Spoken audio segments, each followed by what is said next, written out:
بسم اللہ الرحمن الرحیم۔ امامت کے انتخاب کو اللہ تبارک و تعالیٰ کی طرف سے ثابت کرنے کے بعد اب معاملہ آتا ہے امام کے معصوم ہونے کا، تو اس کے لیے ہم اس آیت قرآنی کا سہارا لیتے ہیں۔ سورہ بقرہ آیت نمبر 124 فرمایا میرا وعدہ ظالموں سے نہیں، لہٰذا دوسرے الفاظ میں الہی انتخاب اسی کے لیے ہے جو ہر قسم کے گناہ سے اور بدعنوانی سے پاک ہو۔ مزید یہ کہ آیت جو کہ اللہ کی اس حکمت کے پیش نظر ہے وہ ہمیں کبھی کسی بدعنوان اور گناہ گار کی اتباع کرنے کا نہیں کہے گا۔ وہ معصوم اور پاک و پاکیزہ لوگ جو اس خاصیت پر پورے اترتے ہیں وہ اہل بیت علیہم السلام ہی ہیں۔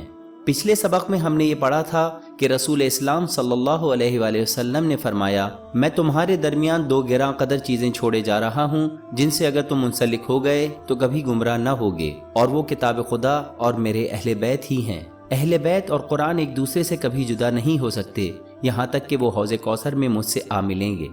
ہم یہ جانتے ہیں کہ قرآن کریم ہر قسم کے نقص سے پاک ہے، اور رسول اسلام فرما رہے ہیں کہ تمہیں قرآن اور اہل بیت کی ضرورت ہے تاکہ تم گمراہ نہ ہو جاؤ۔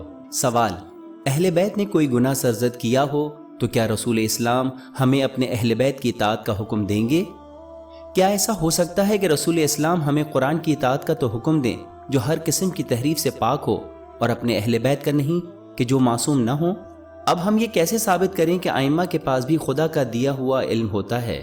یہ کچھ مشہور روایات ہیں کہ جو اہل بیت علیہم السلام کے علم کے بارے میں بیان ہوئی ہیں۔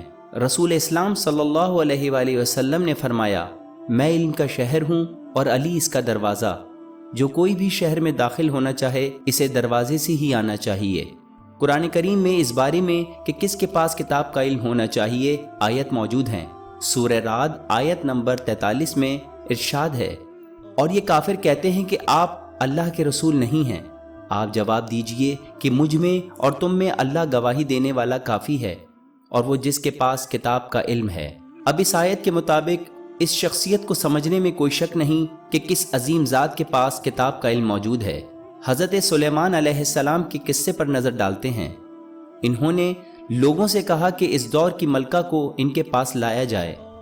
ان میں سے ایک نے کہا کہ میں انہیں آپ کے سامنے آپ کے اٹھنے سے پہلے لا سکتا ہوں۔ دوسرے نے کہا میں انہیں آپ کے پلک جھپکنے سے پہلے لا سکتا ہوں۔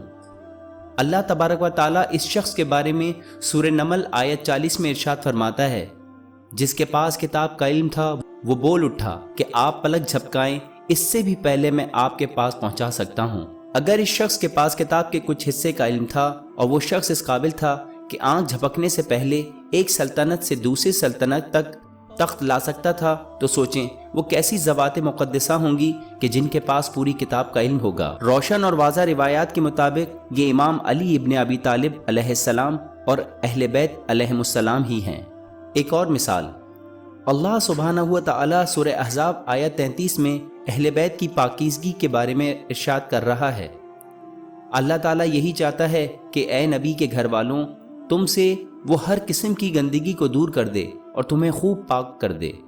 اللہ تعالیٰ ایک اور جگہ سورہ واقعہ آیت 79 میں قرآن کی پاکیزگی کے بارے میں ارشاد فرماتا ہے کہ جسے صرف پاک لوگ ہی چھو سکتے ہیں۔ یہ آیت نہ صرف اہل بیت کی عصمت ثابت کرتی ہے بلکہ یہ بھی بتاتی ہے کہ انہیں پورے قرآن کا علم حاصل ہے۔ ایک حدیث میں امام جعفر صادق علیہ السلام سے منقول ہے وہ شخص تخلیق پر اللہ تعالیٰ کی طرف سے ثابت شدہ امام ہو ہی نہیں سکتا کہ جس کو یہ معلوم ہی نہ ہو کہ اس کے ساتھ کیا ہونے والا ہے اور اس کی زندگی کس طرح بسر ہوگی۔ ہم اس بحث کا نتیجہ نکالتے ہوئے کہہ سکتے ہیں کہ امام معصوم کے پاس اللہ تبارک و تعالیٰ کا عطا کیا ہوا علم ہوتا ہے۔